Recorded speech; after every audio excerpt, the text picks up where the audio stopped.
It is my absolute privilege to get to spend the next day and a half or so with everybody in this room. Thank you for inviting me into this community. And I'm thrilled to get a chance to work with you on kind of reimagining some of the ways we typically approach this work in education, really with the goal of trying to position students at the center of the learning experience as much as possible. So before we begin, I am a big believer in kind of modeling the things I want to see teachers and coaches and leaders, quite frankly, doing when they're working with other humans, which is starting with moments of connection and conversation. So when I'm working with teachers, I emphasize the fact that I know we really focus at the beginning of the year, the first couple of weeks, on building community, trying to get kids to know one another. That work should never end, right? It needs to be woven through the entire school year. And so finding ways in which to constantly have students trying to make these points of connection is really important to me. And so I want to model that here with you all. And so we're going to begin with introductions in case you don't know everybody who's at your table. Say hello, a little bit about where you're coming from, what your role is. And then I would love to do a moment of gratitude check-in, right? Someone or something in this moment that you're just really grateful for, and how that person or thing is positively impacting your life.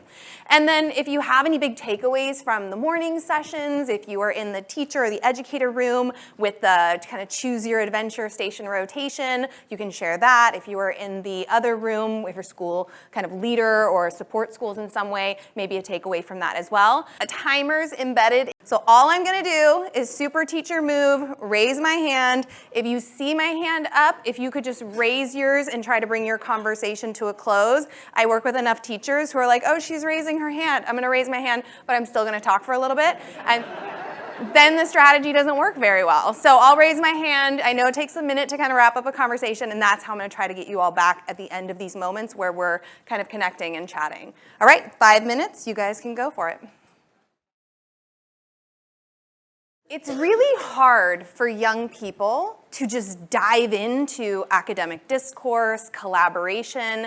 I think sometimes we forget how scary that can be for learners, especially younger ones who are dealing with a host of maybe anxieties about talking or feeling like nervous about being judged. And so I think when we begin with these moments of connection, then when I ask you all to lean in, even as adult learners, right, to reciprocal teaching and working together, hopefully it's a little bit more smooth, you feel a bit more comfortable because now you've had a more informal conversation and an opportunity to connect with one another. So the next piece of what we're going to do is really just set the stage for the rest of your time with me. We're going to be going through multiple different teaching strategies, instructional strategies that are student-led. And so you can get to what I call your playlist, which has everything you could possibly need to navigate our experiences together, as well as curated resources that I thought might be helpful for you and for anybody else who accesses the playlist moving forward, so they can take some of these ideas and work with them. So you can either go straight from the guidebook where the playlist is linked, or if for some reason you face a hiccup, there is this short link. It is case sensitive. So the JEIC all need to be capitalized if you're gonna go through this short link. But I wanted to give you guys about 3 minutes to pull it up, make sure you have your copy in front of you. If you wanna make your own copy so you can edit it and use it as an interactive note-taking document, you can go to File at the top, make a copy, or even download it into something like a Microsoft Word version if you prefer that platform. And then after you've made kind of your copy or you've accessed the playlist, I would encourage you on your own, with a partner at your table, just read through those firm goals that are at the top of your playlist. In that third column it says notes, reflections, wonderings. And so if as we're going through the session, if you've made a copy of this document, that's a great space to just have your notes so everything's in one container. There are also moments, obviously reciprocal teaching, I'm gonna want you guys all to engage. When we do small group student-led discussion, I want you all to engage. But there's moments where they're kind of reflect and discuss questions. So if you're feeling a little burnt out on talking, or you're just a little bit more introverted and you'd prefer to capture your reflection in typing on your playlist or even written, that is totally fine. Feel free to make the choice that works best for you. All right, so let's dive in. The first shift we're talking about today is really from kind of information transfer to what I call student discovery. But before we dive into it and we talk about it, at your tables, you are going to have 3 minutes to consider the following question, which is, I want you to think about the meetings that you have to attend in whatever your role is, right? Because we all, it doesn't matter what we do, end up in meetings. And I want you to think about and discuss or reflect, if you prefer to do this on your playlist on your own, what are your biggest pet peeves about attending meetings? What happens in a meeting that you do not enjoy? And I know this conversation could take us clear to dinner. We're just going to cap it at 3 minutes. I'll do my raised hand to pull you guys back. All right, what are your pet peeves? What do you not enjoy? Go.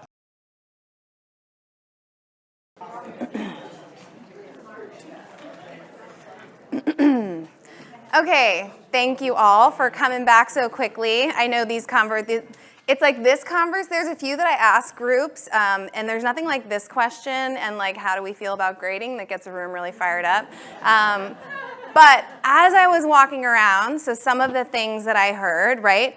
I don't like the idea that the presenter feels like I have to be like kind of staring at them, to your point, or like 100% fixated on them to actually be listening or paying attention.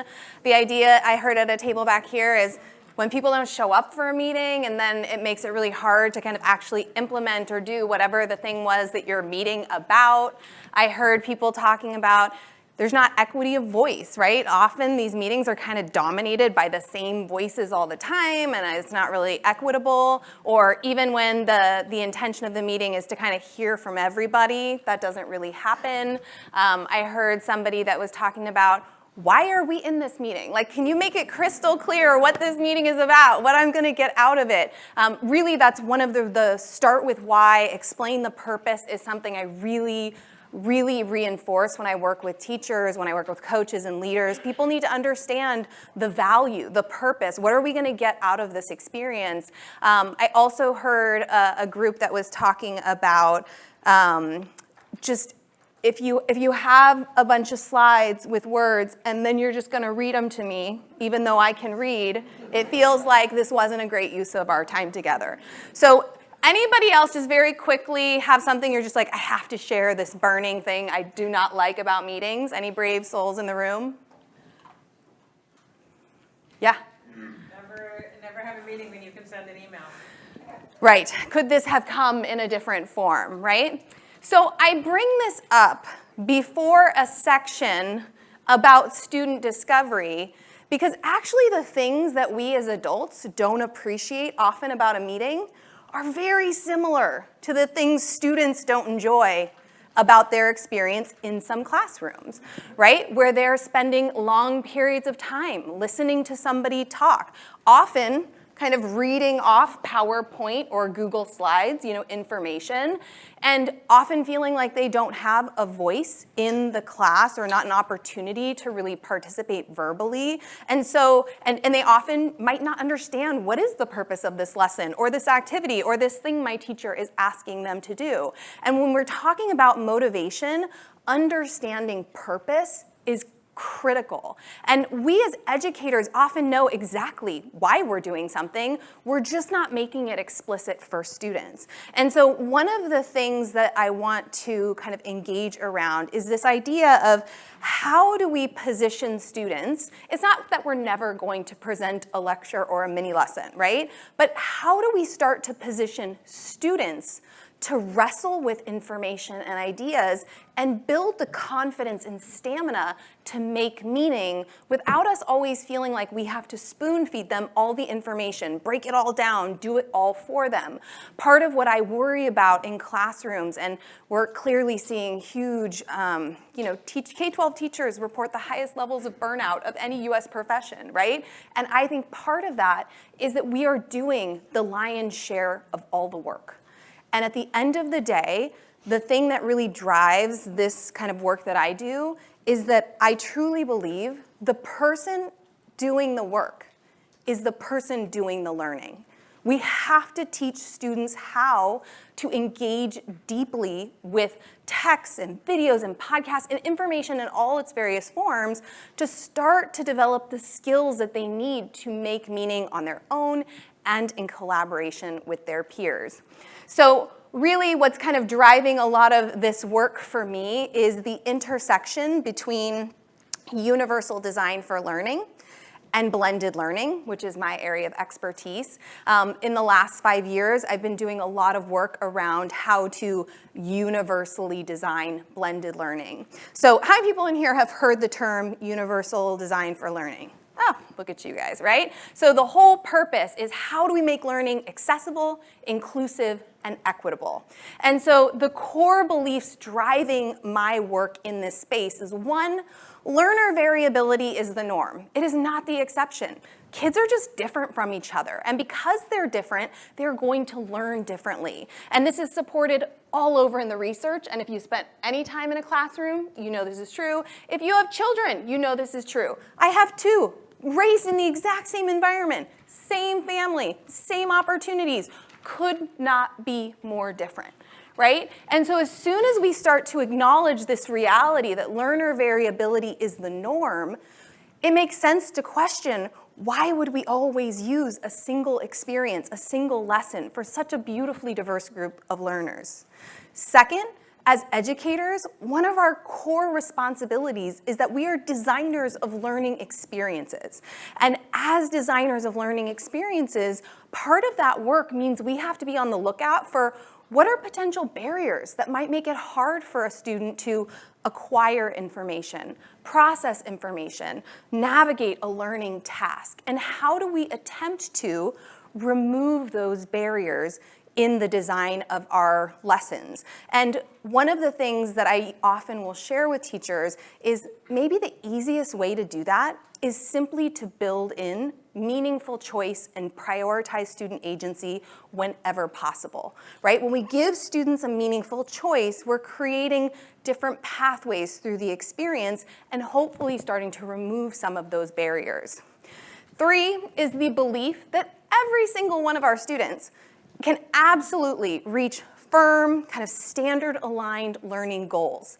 But the pathway they take to get there, totally different, right? I think of it as like the people, like imagine going on a hike. There's probably some people in this room, super confident hikers, love to be outdoors, grab a water bottle, they go. They don't need much of anything.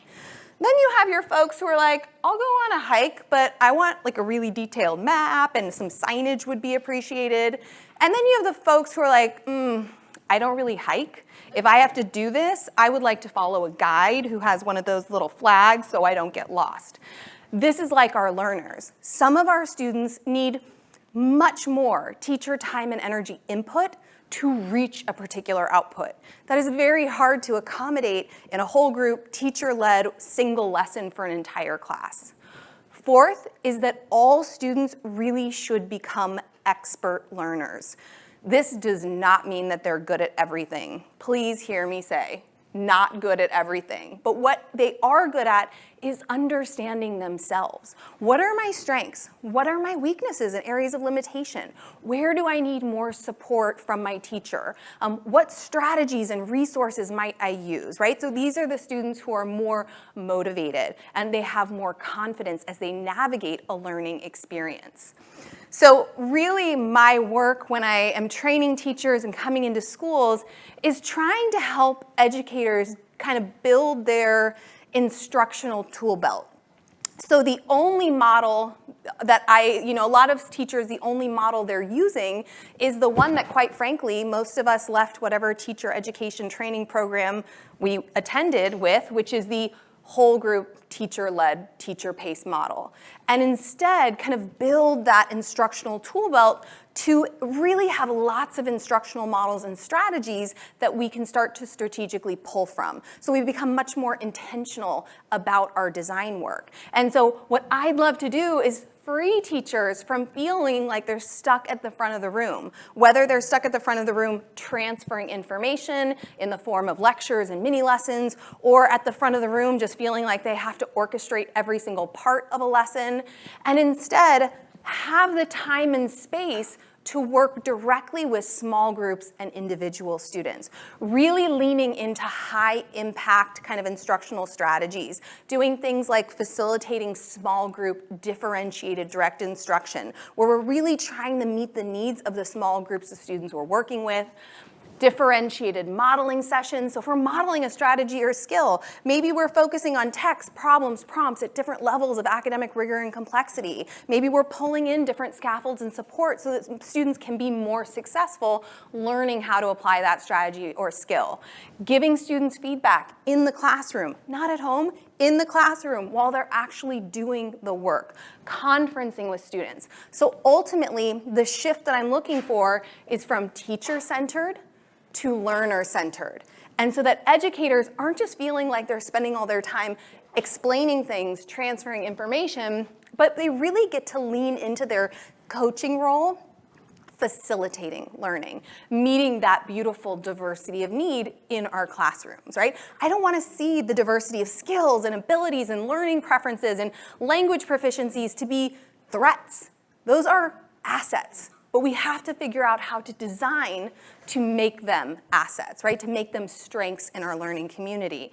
And so my area of expertise is blended learning. Since COVID, this phrase was thrown around a lot. For a lot of people, it was their first introduction to the phrase. Very unfortunate for me in my work. But when I talk about blended learning, what I am talking about is active, engaged learning online combined with active, engaged learning offline. The most important part of that wording for me, active, engaged learning. And at its core, blended learning is truly trying to shift some of the control over the learning experience from teacher to student, right? Giving them more opportunities to have control over things like time, place, pace, path. They are not going to control all of these things all of the time. But we want to give them more control more of the time, right? When we were talking earlier about intrinsic motivation, that piece around autonomy is very, very powerful. It is a key psychological need that we have as humans to be motivated. So when you think about students who spend days in classrooms where they don't get to decide what they learn, how they learn, what they create to demonstrate their learning, over a matter of years, and the data shows after third grade, right, it starts to negatively impact how they feel about school and their overall motivation. So the blended learning kind of spectrum, there are lots of different instructional models. I think I spend probably 80% of my time hanging out over on this end of the spectrum. These are the rotation models. They work beautifully entirely in a traditional classroom. They work great on a hybrid schedule as well. The most surprising thing for me coming out of COVID was how beautifully they worked in a remote learning scenario. That I did not expect, but that flexibility makes me feel like, gosh, if we could just get educators feeling confident with these models, they could teach and feel successful and confident in any learning landscape. And for me, that's really attractive. So for you guys, a lot of you experienced, obviously, the station rotation this morning, but that is just one of many rotation models. And then as we move this way on the spectrum, there's much more of a reliance on online learning and online learning programs. So I do a lot less of this work. Most of my work is here with traditional teachers on traditional schedules. So when we shift from this idea of whole group, teacher-led transfer of information to more kind of strategies that encourage students to discover, students to explore, students to make meaning, we have a whole host of potential benefits, which is they have improved academic outcomes. It makes sense if they're wrestling with information, they're asking questions, they're engaging in academic discourse. They're likely going to be learning more effectively. Hopefully they're going to be able to retain what they're learning, transfer and apply what they're learning. It increases kind of that feelings of inclusiveness in a classroom. It starts to improve their own self-esteem. They start to perceive themselves as more capable learners, right? They don't always need somebody to tell them the information. They start to develop the skills to discover it on their own. Hopefully that also in a learning environment reduces anxiety, because when we talk at the front of the room and students have one chance to get it, if It's too fast. They don't have the language. They don't have the background knowledge. It can be very frustrating to listen to a lecture or mini lesson when you cannot access that information if you're even in attendance, right? Deepens relationships with peers. So when we think about this idea of relatedness and being connected to an inclusive community, the more we have students kind of working together to make meaning and to discover, the more likely they are to develop deeper relationships with the other humans that are in their classroom. And hopefully it fosters those feelings of kind of social solidarity in the learning community as well. So this brings us to reciprocal teaching, which is the strategy that we are going to play with today. And the goal is really for you to lean into these moments as a learner, to actually experience the strategy. I think sometimes as educators, and I have been very guilty of this, I'll go to a conference and I'm like, oh, I love that. And then I just kind of like foist it on my class, and it doesn't go very well, right? It's a little bit of a train wreck because I haven't experienced it. I didn't hit the bumps. I didn't ask the questions. And so we're going to play around with the reciprocal teaching strategy, and you guys are going to kind of just enjoy it as a student, kind of deepening your own learning. So reciprocal teaching, just for a little background, actually began as an inclusive comprehension strategy for complex texts. It works beautifully with all kinds of media. It works beautifully with podcasts, with videos. I know a lot of teachers I work with are very hesitant to use video to transfer information because they're like, what if the kids don't watch the video? What if they're not paying attention to the video? What if they're not thinking about what's in the video? And these are all valid concerns. So my feeling is, let's not just not use video. Let's figure out how to create a structure so they are engaging with the video. They are thinking deeply about the videos if we want to use them. It works great with artwork. There's just a myriad way that we can use this. And I will say, as an educator, but also as a parent of 2 teenagers, our kids today are consuming so much media in various forms. And I am very fearful that they're not thinking critically about that media. They're not asking questions. They're not, identifying bias, or even do they know what bias is, right? We have to teach them how to engage with media and become those dynamic, critical thinkers before we send them off into the world, right? And so the kind of classic 4-role approach to reciprocal teaching, and we're gonna do some modifications because we have not always 4 people at a table, which is just, it's like a classroom, lots of classrooms, not divisible by 4, so we do what all educators do, which is make it work. But the traditional protocol has groups of 4 students working together. They each have a comprehension lens. So you have a predictor, you have a summarizer, you have a questioner, and you have a clarifier. And the goal is that whatever media they're engaging with, video, article, podcast, artwork, infographic, or visual data sources, they are stopping periodically throughout the text, the image, the video, the podcast, to pause and engage in a conversation about the section or the part they just saw, read, watched, heard, and have a conversation using their lens to try to unpack the information, make sense of it, lean on each other, right? You're gonna see, and I would invite anybody who wants to pick my brain about what this means in more depth later, I'll be around. But you're gonna see me call out John Hattie's effect size on some of these. So if you've ever heard of John Hattie, he's known for his work on visible learning. He's done huge meta-analysis of over 1,200 studies around instructional practices. And basically this number is the effect size associated with the strategy that we're about to enjoy. Just general rule of thumb, if it's above a 0.7, it's a high impact strategy. So this is a high impact strategy. But like I said, if you want more details, you want to pick my brain about this, feel free after. I'm happy to have that conversation.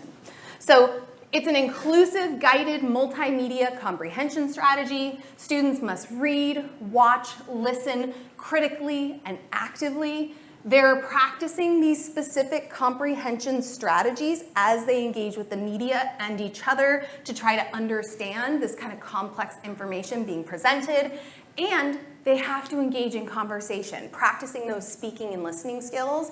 And I don't know about the other educators in the room, but maybe one of the most challenging aspects coming back from COVID was just getting them to open their mouths and talk, right? Engage in conversation, lean into these interactions. And so giving them a structured way to practice those speaking and listening skills can be incredibly powerful. So one of the resources on your playlist has the traditional four role protocol. And you'll notice that I've kind of described what is it that the predictor is doing, the summarizer. I've even kind of drilled down into some of the types of media that we're going to be engaging with today. So if you're curious, like, okay, I'm the summarizer and this is artwork, like what does that mean? What does that look like? This is your guide for that experience. And so you at your tables are going to have some decisions to make. One, you're going to choose a media you want to engage with. And then you're going to have to select a role that you want as your comprehension lens for this activity. Now, I'll be honest with you guys, sometimes adult learners take as long, if not longer, to make this decision. So we're gonna keep it snappy. We choose a role and we just kind of roll with it, right? And then use the descriptions to kind of just peek and clarify what is it I'm doing in this conversation. And remember, we don't have to be perfect. This is just practice and trying it, many of us for the first time. And then whatever the media is your group has selected, just review for your role, what did I kind of say in terms of clarity about that particular one. Now, here's a caveat. If you have, let's say 5, 6, 7 people, you can do one of two things. You can have 2 people double up on one of these classic roles. You'll also see that on your playlist, I have a 6-role variation. So in working with some teachers in my coaching capacity, they have really big class sizes. And so the 4-role protocol can feel a little challenging. And so in this 6-role protocol, I have added a group facilitator who kind of keeps things moving, makes sure there's equity of voice, and we have a connector role. So if you guys would prefer to use the 6-person role, you can. You'll even notice, since this is a resource I created for teachers, that it has sentence stems to kind of help you jump into the conversation and feel a bit more confident. So what we're going to do is form groups, ideally of 4 to 6. My feeling is if you're settled and you're a 7-table group, which I know we have a couple of, if 2 of you want to join together to do a role, feel free. You're going to select that type of media you want to engage with, and your choices are linked from that playlist. So there is a text, I think, there is a video, and there's artwork. And the artwork one, just an explanation. So I was a little hesitant to add this one for you guys. And Sharon said, nope, let's do it. I said, okay. So I did create a little video in case you need an explainer, because I know breaking down artwork and that approach might feel a little different than approaching a text or a video. So if you need that, it is embedded into your art slide deck. And I'm also happy to come support you. And then you're going to use the reciprocal teaching to engage with the media and discuss it with your colleagues. Now, the thing that is the biggest or the trickiest part for teachers who might use this with students, you have to remind them, decide how frequently you're going to pause. So if it's artwork, it's easy. After each piece of artwork, you pause and you have your discussion. If it's a text, you want to read a paragraph and pause, 2 paragraphs and pause, make that decision. If you're watching the video, we're going to watch 2 minutes of video and pause. What we don't want to do is read the whole thing, watch the whole thing, and then have a discussion. The discussion is meant to go kind of throughout the experience of reading, watching, listening, okay? So you guys have some big decisions to make. I would love it if you pause to discuss at least 3 times. I'm going to wait to start this timer for about 4 minutes so you can choose your media, choose your roles, choose your pausing interval, and then we'll dive right in. All right? Okay, so I had some, first of all, it's so fun to watch every group do this because there is always inevitably, because I just threw you in, right? You didn't see an example. I'm just like, you're adults, do it. And you're sitting there thinking like, wait, but what does this look like? So there's always that first 5 minutes of a little bit of floundering, and then seeing the leaders of the group kind of take over and just say, okay, this is what we're doing. And then literally by minute 10, almost every single group was in it, you know? Maybe not always sticking to our role. It's okay, I'm not judging, it happens. But like pretty much in the conversation, I mean, and I was shocked. So when we were talking about the different kind of media, obviously I did not choose the media. This is not my area of expertise. The strategies are my area of expertise. And I was really questioning the artwork, and then watching how many of you chose the artwork was fabulous. And then so like talking about the dots and the approaches, and I was really blown away. But even the variability in this room of what you chose was fascinating, right? What if I told everybody, you have to read the text? Everybody's reading the text and unpacking the text. So much more enjoyable to have some agency, to be able to say, hey, we'd prefer to watch a video. We'd prefer to really engage deeply with this art. So even just kind of taking that step back from being a learner in this moment and appreciating the impact of that choice on your own engagement and desire to kind of lean in and be motivated to participate and engage in this activity. Now, one of the things, I got a question a little bit like, well, like, how is this different from like a normal discussion or like a lit circle? Most of the time in discussion, students are given questions, and they're just kind of answering the questions based on their opinions, maybe something they read. This is really a practice in learning how to comprehend, how to engage deeply with media and develop these kind of cognitive processes. And one of the things I think is really important to, like, part of why we do this is students, when they're always given the information, they don't have to work for it at all. They're not building that muscle. There's, over time, I think they just get a little lackadaisical. Sometimes I hear teachers like talk about things like learned helplessness, and I'm like, well, we've got to teach them how to lean in. We've got to teach them how to kind of help themselves to information and attempt to make meaning. And the amount of information as the teacher in this room circulating that I just was able to absorb watching and listening to you, if let's say we started with this and then I was going to follow with some instruction, now I know what to target. Now I know where I need to go deep, the gaps or the misconceptions I might want to highlight and kind of correct for students,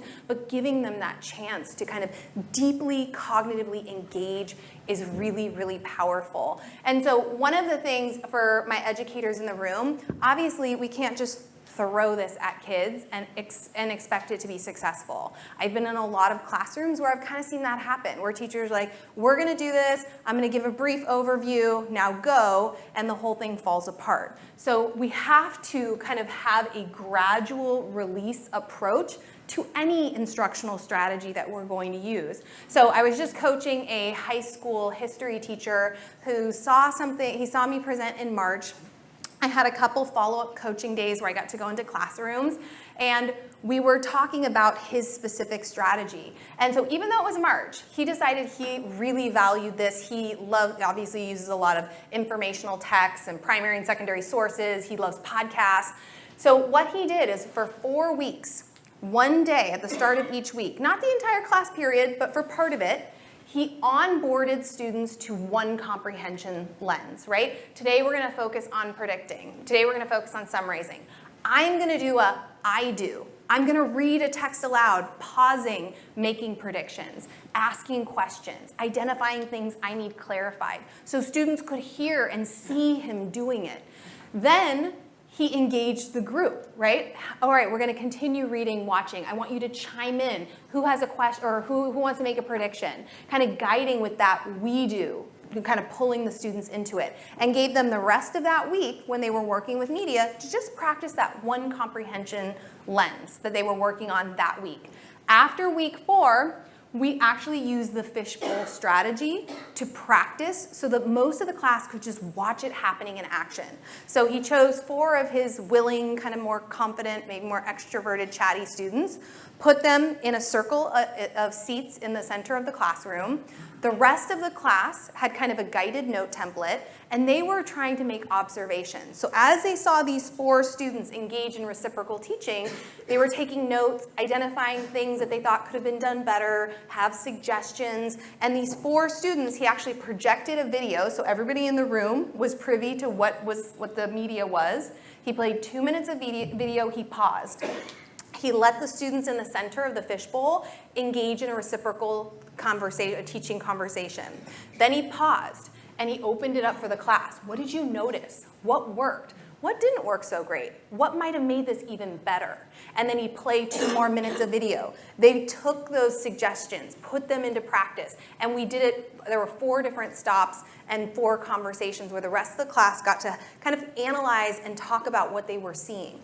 Once students had done that, then he put them in small groups just like we had in this room today, where small groups of 4, sometimes 5, doubling up on a roll, practice simultaneously. And he and I were both walking around the room, kind of nudging quiet students, answering kind of, are we doing this right? Redirecting students who needed it, but letting them practice, practice, practice.